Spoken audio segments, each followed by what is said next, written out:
He has founded several for-profit and not-for-profit companies and organisations and serves on several boards. Please join me in welcoming Dr. David E. Martin to the stage.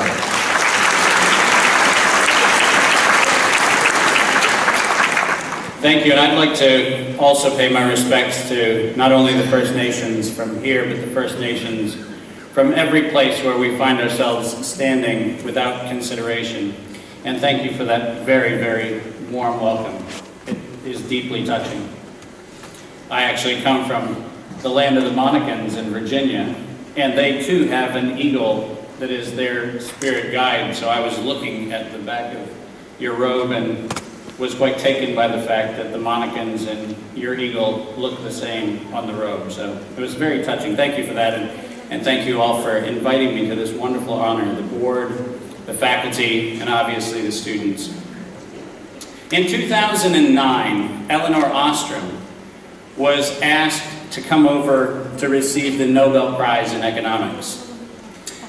Now, when she got up, she made a very interesting presentation, as you do when you win Nobel Prizes, apparently.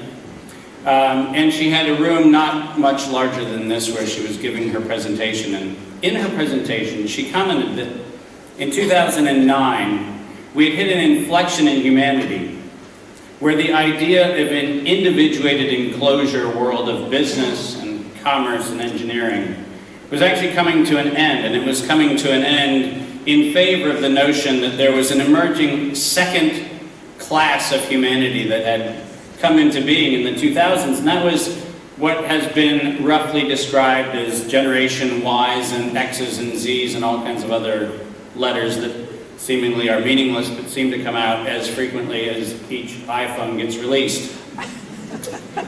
It was fascinating when you actually go and look at her speech. She was getting the Nobel Prize in Economics for the establishment of the theory of the commons. And I find that fascinating that in 2009, somebody was celebrated with a Nobel Prize for an innovation that came out of the 13th century. Some of you, hopefully most of you, as an American, I know that none of us remember this, but certainly some of you Commonwealth aficionados would remember that you once upon a time had a thing called the Magna Carta. And in the Magna Carta, there was this notion that not only was it appropriate for people to be able to engage at liberty, but there was a very particular piece of documentation that happened at the same time as the Magna Carta, which has been long forgotten. And that was the Charter of the Forest. So for those of you who are Wikipedia fans, Google fans, other forms of digital devices that you like to go and research things on, take a look at the Charter of the Forest. Because in the Charter of the Forest, all three schools that we currently celebrate are mentioned. School of Food and Agriculture, School of Business, and the School of Engineering. And specifically what is mentioned in the Magna Carta's Charter of the Forest, which is the appendage to the Magna Carta, was the notion that there is a greater good, there is a commons, there's a notion that we as a society are in fact entitled to steward the things that are around us. And as you heard in our Welcome to Country this evening, this is not a new idea, it's a very old idea. In fact, it's, as we just heard, 2,000 generations old. So it's, I don't know how many 2,000 generations are, but that's a bit further back than the Magna Carta. The idea that we all, in fact, share more than we actually don't share. We have a common resource called the ecosystem around us. We have a common resource called the people around us. We have a common resource called the language that binds us and allows us to communicate. We have a commons. And Elinor Ostrom said that in 2008, she and her co-workers had really uncovered something which was a mere 830 years old. Now, I'll let you sit with that. That's kind of fascinating, to award in 2009 something that was, at that time, about 800 years old at least. And as we heard tonight, probably several thousand years old. Now, what's interesting about the Nobel Prize that Elinor Ostrom won was both its granting, but more profoundly the notion that in her speech that she gave, she talked about the fact that there were these two classes of people, the people who came out of the industrial legacy of the previous 233 years, the period of time demarcated from 1776, when Adam Smith famously in Great Britain at the eve of the American Revolution, wrote The Wealth of Nations, which established the notion of labor as a defined term, a proper noun. You were a thing, you were an object, you were part of a production unit. And in 1776, we wrote into history what we allegedly are celebrating tonight, the fact that we train people to make livings. And making a living is this interesting barter where you're constantly trading your time and your priorities and your energies for this rent called a wage, which is also an innovation of 1776. And in the 233 years from 1776 to the Nobel Prize being awarded in 2009, we have this interesting confluence of this notion that now a second type of person emerges, this person that has interactivity and networking and the ability to actually see a world that's not limited by geography and not limited by a social status or economic status.